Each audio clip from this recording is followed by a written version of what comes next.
Assalamualaikum warahmatullahi wabarakatuh. Waalaikumsalam warahmatullahi wabarakatuh. Selamat pagi. Selamat pagi, Ibu. Oke, saya persilahkan ketua kelas untuk mempersiapkan untuk doa bersama mengawali pembelajaran pendidikan Pancasila. Untuk mengawali pembelajaran pada hari ini, alangkah baiknya kita berdoa menurut agama dan kepercayaannya masing-masing. Berdoa mulai.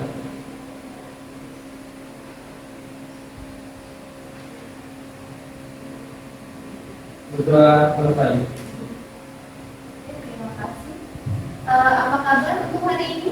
Alhamdulillah. Ibu absen ya. Azrina, hadir. Chelsea Fiorentina, hadir. Gita Dwi Saputri, Hawa Aulia, Jalil Prasetyo, Lindia Sesi, Muhammad Arka, Iwayan Suciasi, Novalia Farah Ayudia, Putri Wulan Suci, Ratna Dewi, Salsabila, Kesafa, Tasya, Tiara, Zakia. Untuk pertemuan kali ini kita akan membahas terkait menerapkan perilaku taat hukum. Kemudian capaian pembelajarannya menerapkan perilaku taat hukum berdasarkan peraturan yang berlaku di masyarakat. Tujuan pembelajaran hari ini, peserta didik mampu menganalisis perilaku taat hukum berdasarkan peraturan yang berlaku di masyarakat.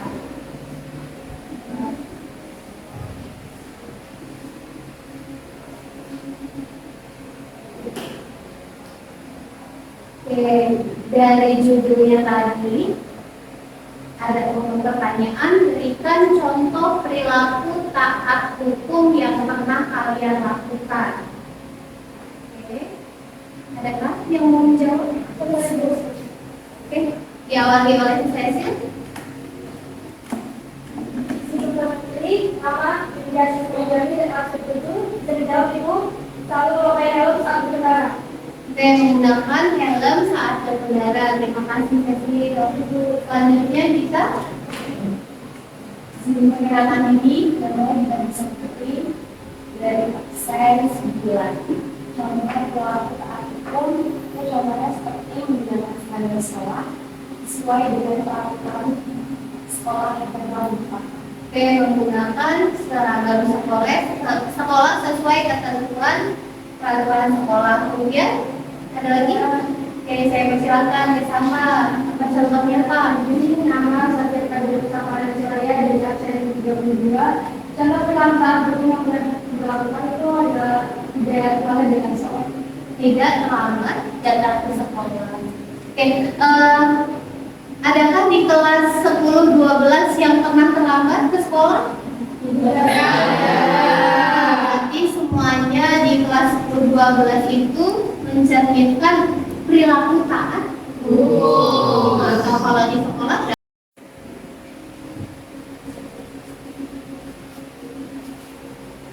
ini ada video pembelajaran, nanti kita sama-sama simpulkan apa sih yang kita peroleh setelah melihat video pembelajaran ini. Mulai ya. Ada yang berbeda dalam operasi Patuh Jaya yang digelar oleh Direktorat Kepolisian Lalu Lintas Polda Metro Jaya kali ini. Bagi para pengendara yang taat peraturan akan diberikan hadiah sebagai apresiasi. Jika melihat operasi lalu lintas, biasanya kita akan merasa was-was. Khawatir ada surat-surat kendaraan yang kurang lengkap. Namun, bagaimana jika kendaraan Anda mendapatkan penghargaan dari kepolisian? Hari ini sangat terima sekali.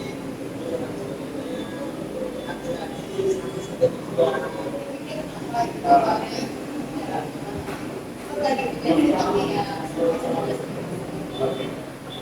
penghargaan sebagai penghargaan yang tertib, ada juga yang akan diterima oleh negara yang terbukti melanggar lalu lintas, yakni surat ulama.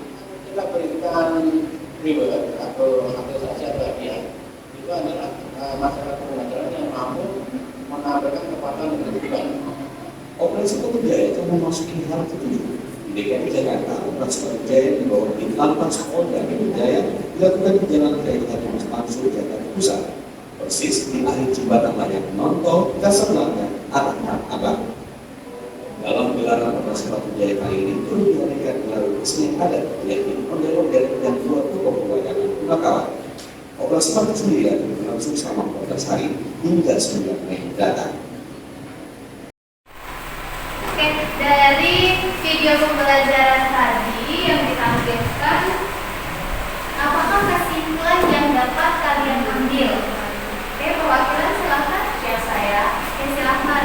sebelumnya izin memperkenalkan diri, nama Tiara Kurniasari dari nomor absen 35. Kesimpulan yang dapat diambil yaitu video tadi merupakan salah satu contoh dari perilaku taat hukum, dan bagi pelaku yang taat terhadap hukum atau taat terhadap peraturan lalu lintas maka akan diberikan reward, dan bagi yang melanggar maka akan diberikan sanksi.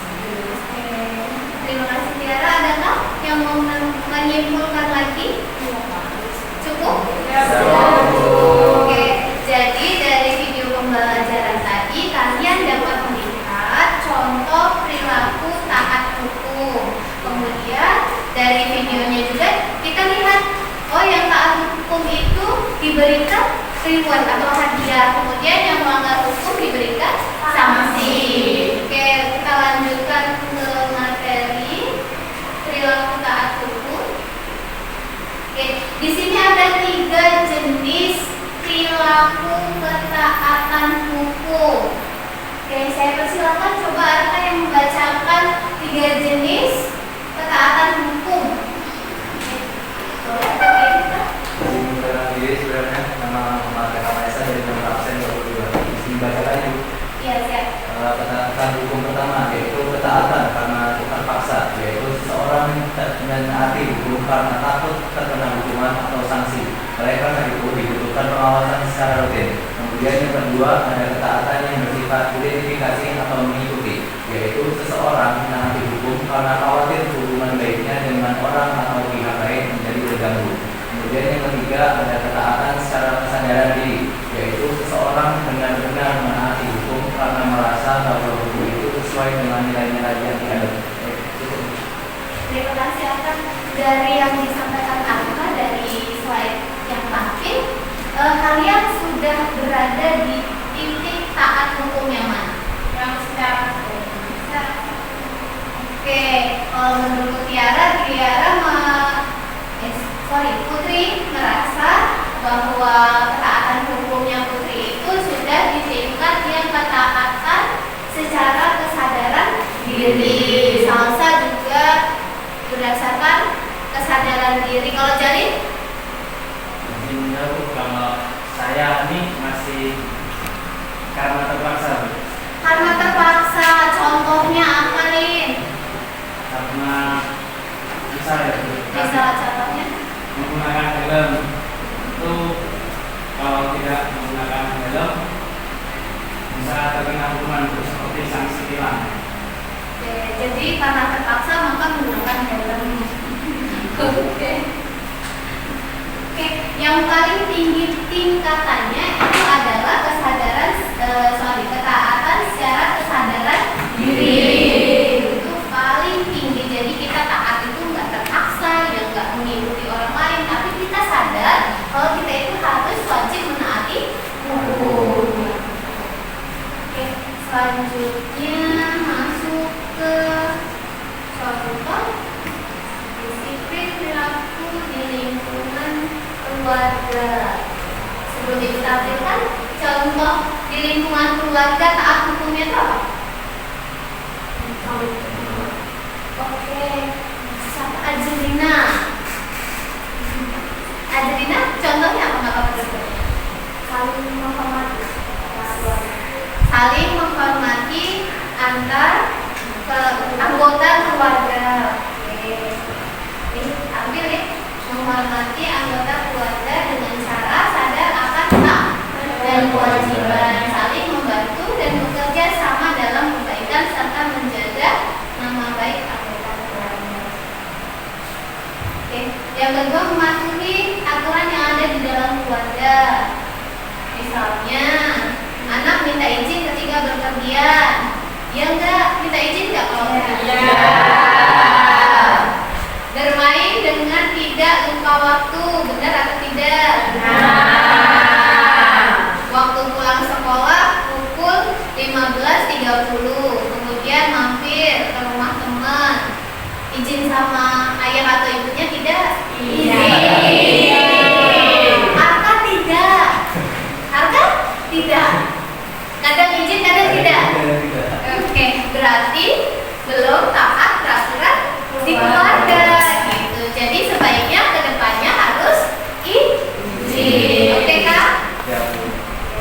Yang ketiga, ikut menjaga barang-barang yang ada di rumah. Jadi apapun barangnya di rumah itu juga hak dan kewajiban kalian untuk menjaga.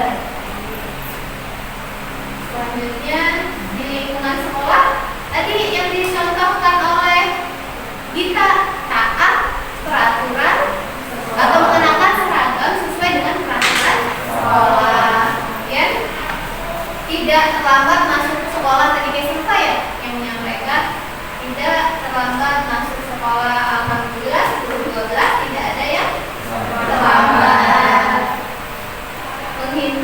Menghindari tindakan menyontek ketika ujian atau penilaian. Ayo jujur, siapa yang pernah nyontek? Aman? Pede dengan jawaban sendiri ya. Ketiga, berseragam sesuai dengan tata tertib sekolah. Kalau di lingkungan masyarakat, membayar pajak. Kalau membayar pajak itu bukan yang udah ke negara ya? Oh iya.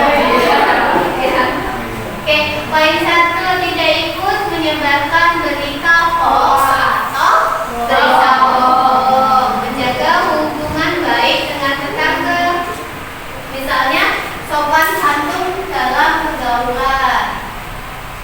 Ada yang di sini tetangganya nggak tahu namanya siapa? Ada. Ada ya? Berarti belum apa ya? Belum bersosialisasi dengan tetangga.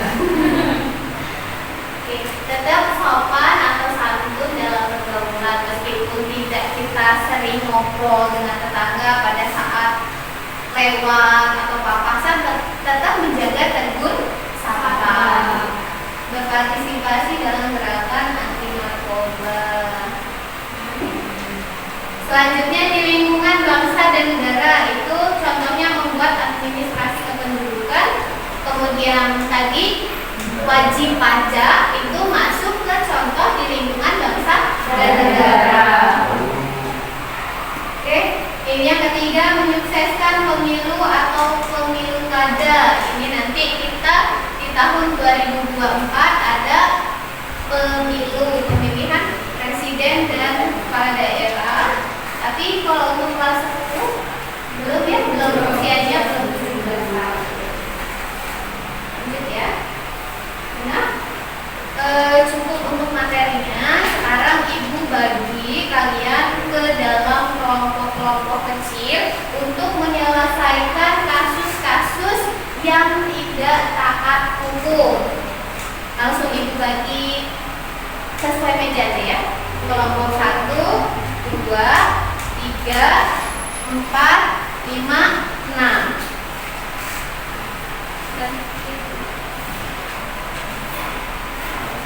Ibu bagikan LKPD.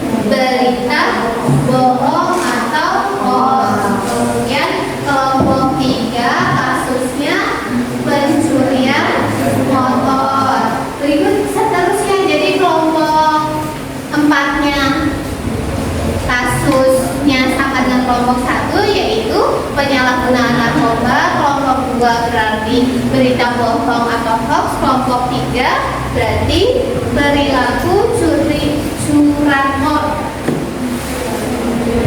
pencurian kendaraan bermotor.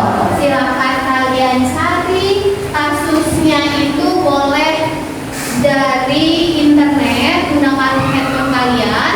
Kemudian di panduan LKPD-nya juga sudah ada, silakan cari kasusnya di mana, kemudian penyebabnya apa, penyelesaiannya seperti apa, kemudian solusi yang kalian berikan. Nanti beri waktu sampai dengan 15 menit untuk mencari dan sampai dengan penyelesaiannya. Nanti terakhir dipresentasikan di depan kelas, tapi perwakilan saja, ya. Oke, saya persilahkan bergabung dengan kelompoknya.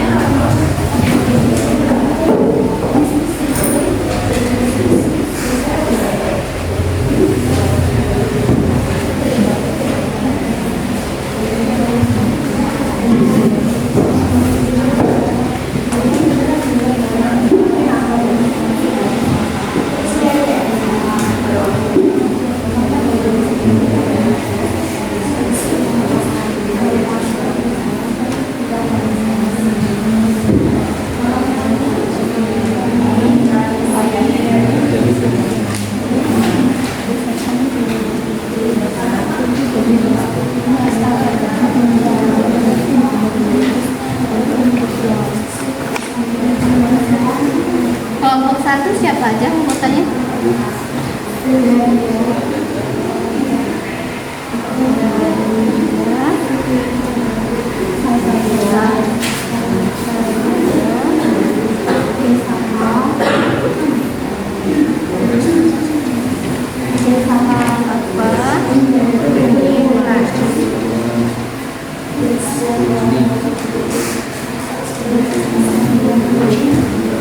Silakan dilanjutkan.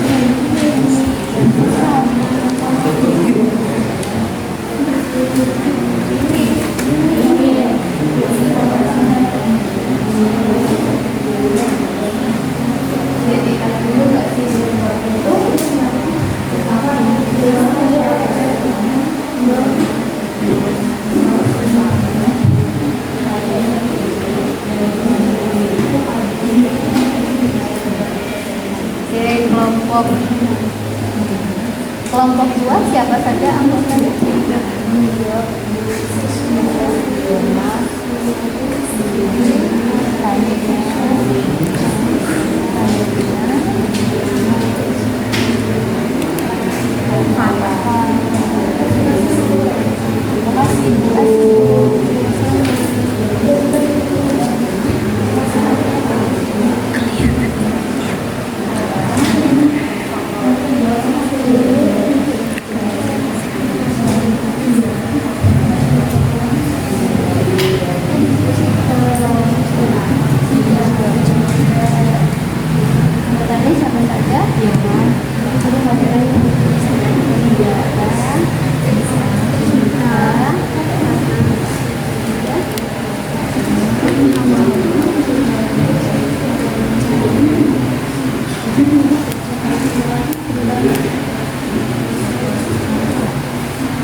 Assalamualaikum warahmatullahi wabarakatuh. Waalaikumsalam warahmatullahi wabarakatuh. Selamat pagi. Pagi. Om Swastiastu, Namo Buddhaya, salam kebajikan. Tabi'un. Ya. Kami dari kelompok 1 yang beranggotakan dengan saya sendiri izin memperkenalkan diri. Nama Zalia Sakinah Hidayat dari nomor absen 37 dan rekan-rekan saya. Izin memperkenalkan diri, nama Salsabila Ena Ramadhani dari absen 30. Izin memperkenalkan diri, nama Satya Prajati Safwana Kiswaria dari absen 32. Izin memperkenalkan diri, nama Putri Suci Ramadhani dari absen 27. Kami dari kelompok 1 akan membahas mengenai kasus penyalahgunaan dan peredaran narkoba yang sudah sangat mengkhawatirkan dengan sasaran generasi muda, termasuk anak sekolah, sehingga kita harus perang melawan narkoba.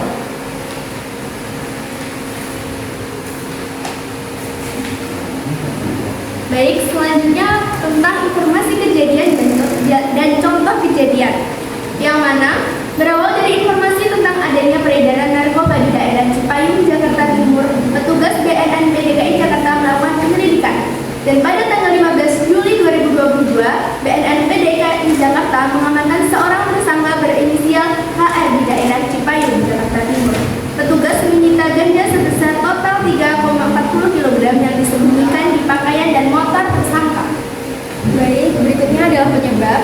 Penyebab dari penyalahgunaan narkoba adalah keinginan untuk mencoba, ingin tampil beda, kurang percaya diri, pengaruh lingkungan, serta pergaulan yang salah dan bebas. Baik, selanjutnya tentang upaya pemecahan masalah dari penyalahgunaan dan peredaran narkoba pada kalangan remaja dan generasi muda dapat dicegah dengan upaya dan cara dari 3 aspek, yaitu dukungan dari lingkungan keluarga, dari lingkungan sekolah, dan dari lingkungan masyarakat. Upaya tindak lanjutnya yaitu dalam pemecahan masalah dari penyalahgunaan dan peredaran narkoba pada kalangan remaja dan generasi muda dapat dilakukan dengan cara sosialisasi untuk memberikan edukasi mengenai bahayanya narkoba bagi kesehatan. Baik, yang terakhir, simpulan.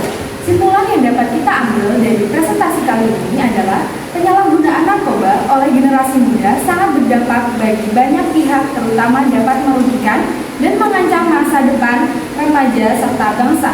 Untuk mencegah penyalahgunaan narkoba pada generasi muda dapat didukung oleh 3 aspek, yaitu dari lingkungan keluarga, lingkungan sekolah, dan lingkungan masyarakat. Baik, kepada teman-teman, apakah ada yang ingin ditanyakan? Siap saya. Oke, silakan. Izin memperkenalkan diri sebelumnya, nama Muhammad Arka Mahesa dari nomor absen 22. Izin bertanya, bagaimana upaya pencegahan dari kasus yang kalian bahas? Baik, terima kasih atas pertanyaannya. Mungkin akan dijawab oleh salah satu. Baik, jadi upaya pemecahan masalah penyalahgunaan dan peredaran narkoba pada kalangan remaja dan generasi muda itu dapat dicegah dengan cara dari 3 aspek, yaitu dukungan dari lingkungan keluarga, lingkungan sekolah, dan lingkungan masyarakat. Apakah bisa dimengerti? Bisa, terima kasih. Sama-sama. Sekian presentasi dari kelompok kami, yaitu kelompok 1 mengenai penyalahgunaan narkoba. Kurang lebihnya kami mohon maaf. Terima kasih atas perhatiannya. Kami akhiri. Wassalamualaikum warahmatullahi wabarakatuh. Waalaikumsalam warahmatullahi wabarakatuh. Oke, kita kasih aplaus. Oke, silakan kembali ke tempat duduknya.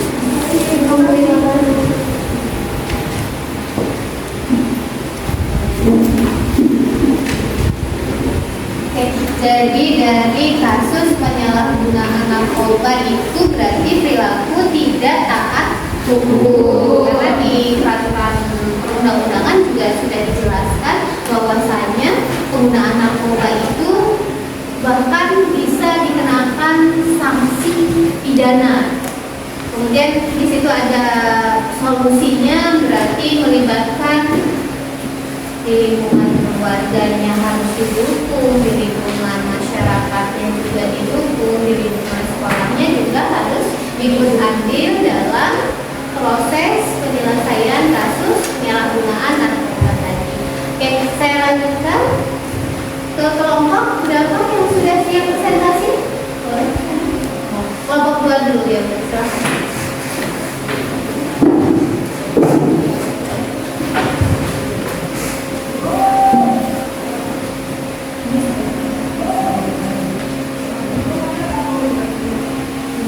Assalamualaikum warahmatullahi wabarakatuh. Waalaikumsalam warahmatullahi wabarakatuh. Selamat pagi semuanya. Pagi. Baik, sebelumnya izin ya Bu untuk disampaikan. Di sini izin memperkenalkan diri, nama riwayat Syiasi dari absen 24 serta rekan-rekan saya. Izin memperkenalkan diri, nama Tasya Juliana dari absen 34. Izin memperkenalkan diri, nama Azina Dipatunisa Litau Surakarta dari absen 6. Izin memperkenalkan diri, nama Nurhalia Alidia dari absen 25. Baik, di di sini kami sebagai kelompok 2 akan menyampaikan hasil diskusi kami, yaitu tentang berita bohong atau hoax yang marak terjadi di media sosial. Teman-teman, mohon perhatikan hasil diskusi kelompok kami. Berita hoax atau berita bohong saat ini sangat banyak sekali beredar di masyarakat. Salah satunya yang sedang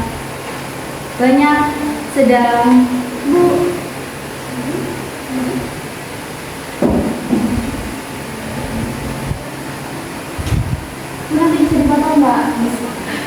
Ya, maaf Bu. Ya. Berita hoax atau berita bohong banyak beredar di lingkungan masyarakat kita. Salah satu contoh kasus berita hoax yang beredar di media sosial Facebook yaitu dari sebuah artikel yang berjudul Kemendikbud bahwa sekolah diliburkan akibat adanya virus baru. Nah, dari cerita hoax tersebut kita harus berupaya untuk memberantas cerita hoax tersebut. Usaha yang dapat kita lakukan untuk memberantas berita palsu atau berita hoax itu yaitu segera mengadu kepada Kementerian Komunikasi dan Informatika atau Kominfo jika menemukan berita hoax yang berpotensi memecah belah bangsa. Cara menghubungi ponsel resmi dari Kominfo yaitu aduan@email.co.id. Berikut adalah cara menanggulangi hoax. Yang pertama adalah hati-hati dengan judul provokatif. Berita hoax seringkali menggunakan judul sensasional yang provokatif, misalnya dengan maksud menudingkan janji ke pihak tertentu. Yang kedua, cermati alamat situs. Ketiga, periksa faktanya. Yang keempat, cek asli foto. Dan yang terakhir adalah ikut serta dalam grup diskusi anti hoax. Yang selanjutnya, akibat yang dapat ditimbulkan dari banyaknya berita bohong yaitu berdampak buruk untuk kondisi psikologis. Apabila begitu saja percaya dengan berita bohong tersebut, maka akan menimbulkan trauma psikologis secara langsung maupun tidak langsung, serta dapat menimbulkan kecemasan. Baik teman-teman, sekian presentasi dari kelompok 2. Apabila ada yang ingin bertanya, kami silakan. Siap saya. Baik, saya dari Chelsea. Silakan. Sebelumnya izin memperkenalkan diri, nama Chelsea Veritina Arianto dari absen 7. Izin bertanya ya, mengapa penyebaran hoax sering terjadi pada masyarakat di era digital ini? Terima kasih. Terima kasih. Baik, izin menjawab. Dikarenakan keterbatasan rentang perhatian manusia, ditambah dengan informasi yang sangat deras di media sosial, dianggap menjadi penyebab hoax gampang menyebar. Baik, apakah bisa ada bertanya? Terima kasih kembali. Sekian presentasi dari kelompok 2. Apabila ada salah kata, kami minta maaf. Kami akhiri dengan Wassalamualaikum warahmatullahi wabarakatuh. Waalaikumsalam warahmatullahi wabarakatuh. Oke, kita kasih apa? Silakan kembali.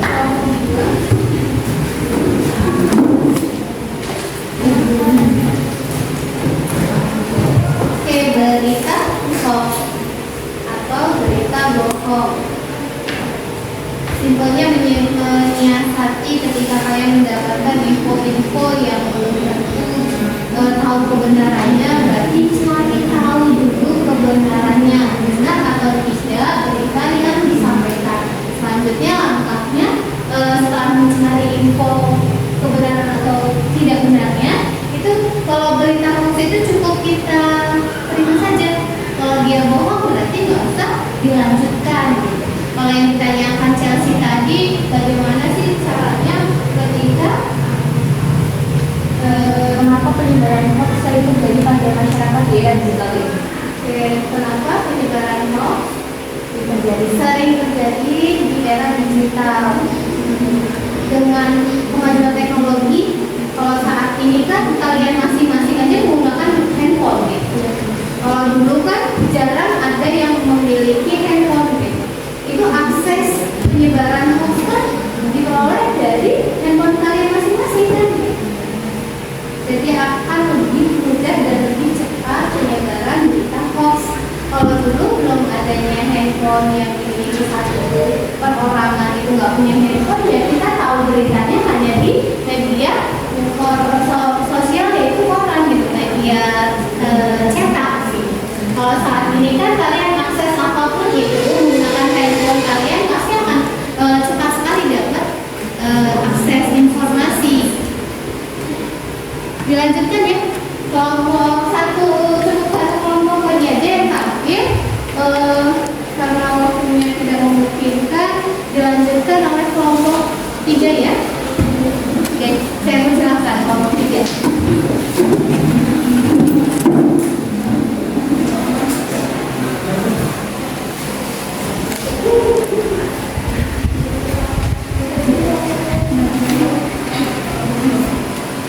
Sebelumnya, Assalamualaikum warahmatullahi wabarakatuh. Waalaikumsalam warahmatullahi wabarakatuh. Selamat pagi. Pagi. Om Swastiastu. Namo Buddhaya, salam kebajikan. Tabiun. Sebelumnya kami dari kelompok 3 akan mempresentasikan hasil diskusi kami tentang pencurian kendaraan bermotor yang sering kita dengar, bahkan ada pelaku dapat melakukannya kembali setelah keluar dari penjara. Sebelumnya izinkan kami memperkenalkan diri. Nama Gita Bisa Putri dari absen 7 dan rekan-rekan saya. Izin memperkenalkan diri, nama Ratna Dewi Wulandari dari absen 28. Izin memperkenalkan diri, nama Nurul Zahra dari absen 11. Izin memperkenalkan diri, nama Tiara Purniasari dari nomor absen 35. Jadi kami akan membahas tentang pencurian kendaraan motor yang sering kita dengar, bahkan ada pelaku yang dapat melakukannya kembali setelah keluar dari penjara. Seperti informasi kejadian, maling motor di kawasan Cipete Selatan, Cilandak, Jakarta Selatan terpergok warga Senin 19 Juni 2023 sekitar pukul 12.05 waktu Indonesia Barat. Maling motor itu kemudian dihajar oleh warga sekitar. Informasi itu salah satunya diunggah oleh akun Instagram @lensa_berita_jakarta Senin 19 Juni 2023. Seorang pria yang belum diketahui identitasnya itu kedapatan mencuri sepeda motor milik salah satu seorang warga di kawasan Jalan Said 1, Cipete Selatan, Cilandak, Jakarta Selatan. Adapun faktor yang menjadi penyebab terjadinya kejahatan pencurian kendaraan bermotor adalah faktor ekonomi, faktor lingkungan, faktor pendidikan, faktor penegakan hukum, faktor individu, dan faktor pengembangan keluarga. Adapun upaya penanggulangan atau pemecahan dari masalah pencurian kendaraan bermotor yaitu dapat dikenal dengan beberapa istilah seperti penal policy, criminal police, atau Strafrecht politik adalah suatu usaha untuk menanggulangi kejahatan melalui penegakan hukum pidana yang rasional, yaitu memenuhi rasa keadilan dan daya guna. Selain itu, ada upaya represif atau upaya tindak lanjut, yakni penindakan hukum dan demi keamanan dalam masyarakat agar keseimbangan masyarakat yang telah terganggu dapat dipulihkan kembali. Baik, solusi untuk permasalahan ini adalah memperketat peraturan hukum dan setiap pelanggaran yang dilakukan diberikan sanksi.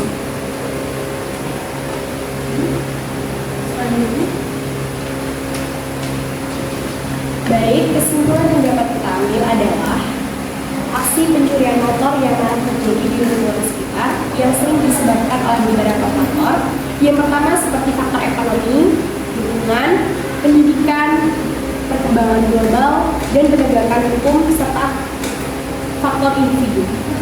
Dan upaya penanggulangan dapat dilakukan dengan cara penegakan hukum pidana serta memberikan sanksi kepada pelaku pencurian kendaraan bermotor.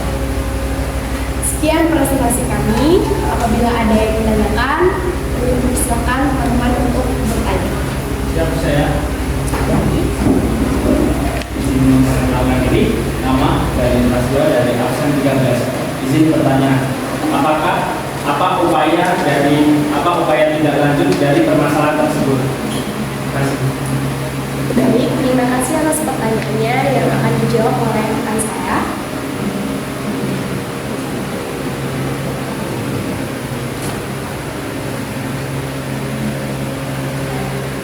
Jadi cara penanggulangannya itu dengan upaya yang bersifat menjaga hukum dan demi keamanan dalam masyarakat agar keseimbangan masyarakat yang terganggu dapat diberikan kembali.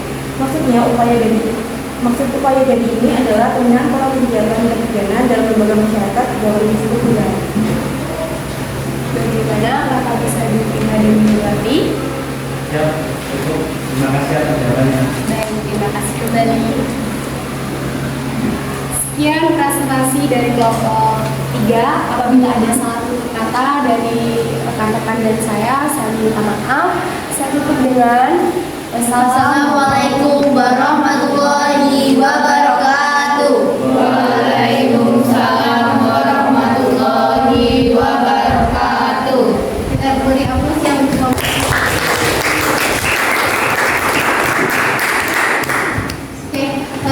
jadi kalau yang disampaikan kelompok 3 tadi kan terkait Soekarno. Soekarno itu tadi ada pertanyaan dari Jalil itu bagaimana cara penyelesaiannya gitu kan.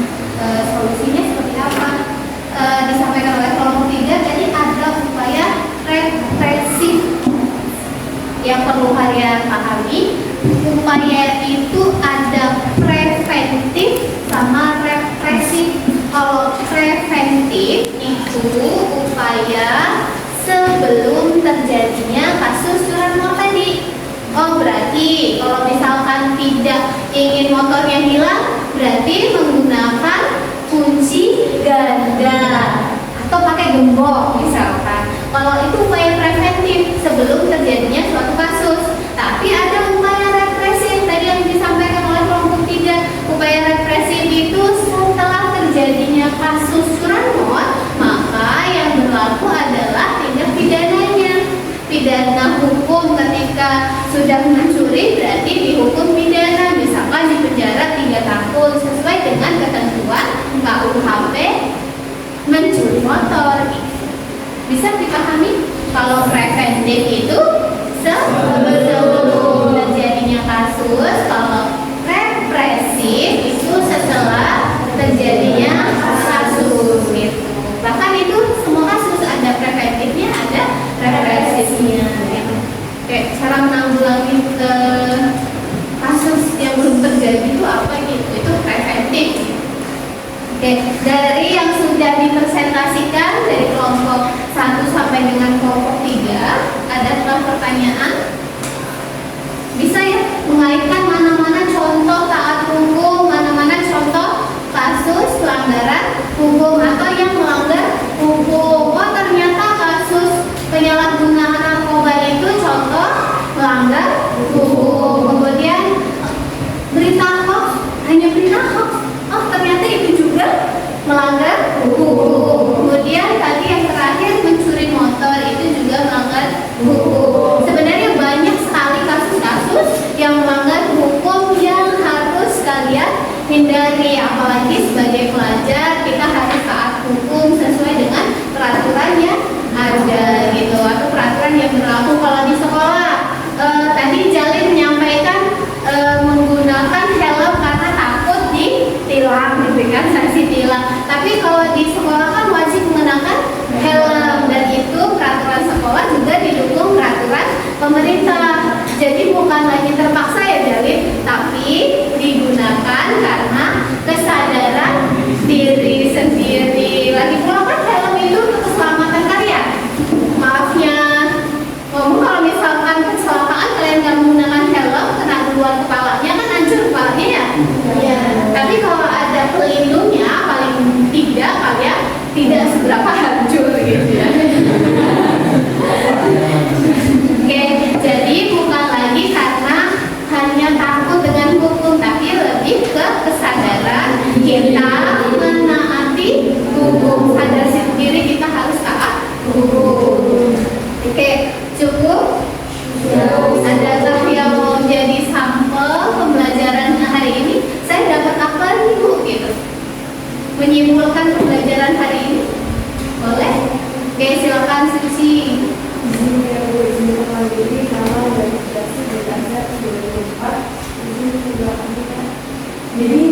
setelah saya pelajari dari buku, dari ini juga saya tahu bahwa kasus-kasus tindakan yang kurang baik, contohnya seperti penggunaan narkoba, penghinaan, insiden motor, atau pelanggaran berkawal itu kan tindakan yang buruk, negatif, yang dalam itu dapat mengenai sanksi soal yang tidak.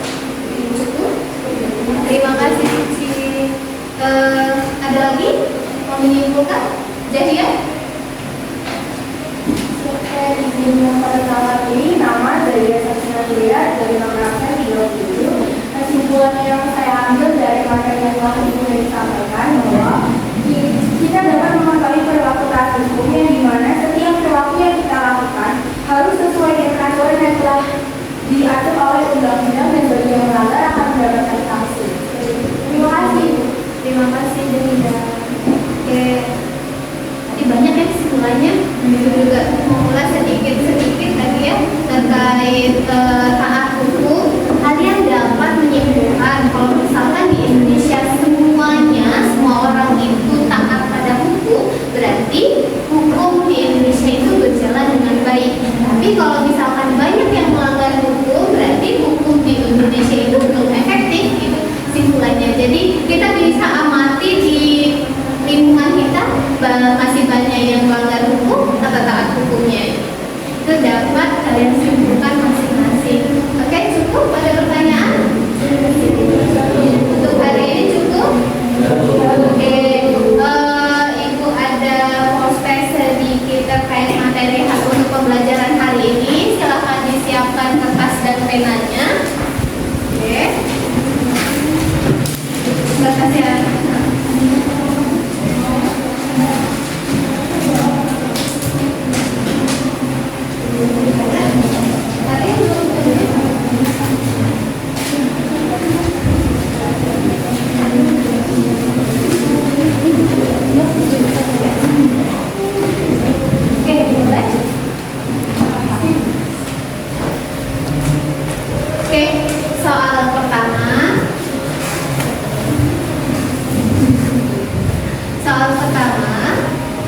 Silahkan tuliskan analisis kasus, boleh pilih kalian masing-masing kelompok. Nama kasus dan analisisnya. Kemudian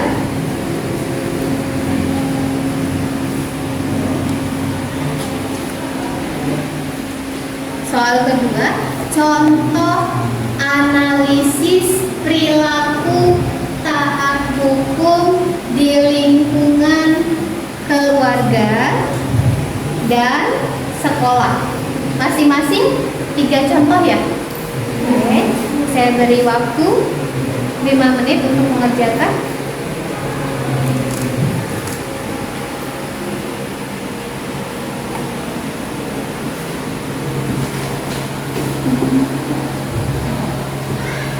Ada yang ditanyakan atau tertinggal? Enggak, aman? Oke, silahkan dijawab. Itu hasil post-testnya, itu menggambarkan kalian dapat nggak sih materi hari ini, apa sih yang kalian peroleh dari materi hari ini. Oke, silahkan dijawab. Nanti dikumpulkan.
Cukup? Selesai nggak? Sudah selesai? Sudah, Ibu. Nih.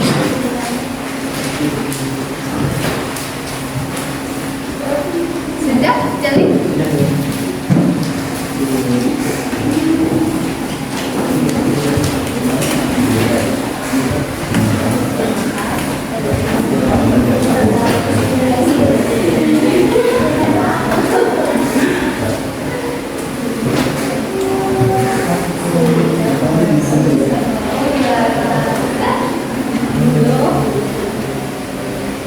Ditulis semua nama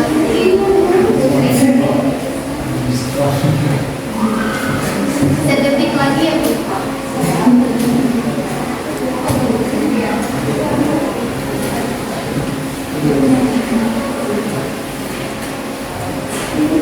Cukup ya untuk pembelajaran hari ini. Semoga banyak materi atau ilmu yang kalian dapatkan. Semoga sehat selalu sampai dengan pertemuan minggu depan. Kemudian kita akhiri dengan doa dipimpin oleh Jalin. Saya persilakan. Untuk mengakhiri pembelajaran pada hari ini, tentunya kita berdoa menurut agama dan kepercayaannya masing-masing. Berdoa mulai.